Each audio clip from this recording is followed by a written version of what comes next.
Hello friends,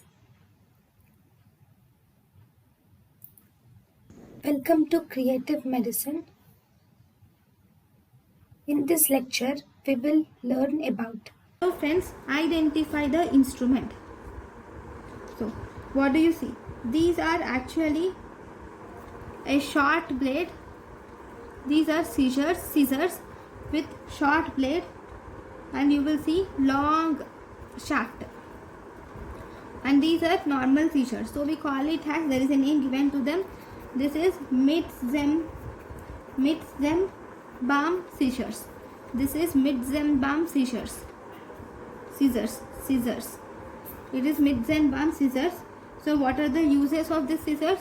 It is used for fine dissection, and it is also used to cut delicate structures. It is used to cut delicate structures,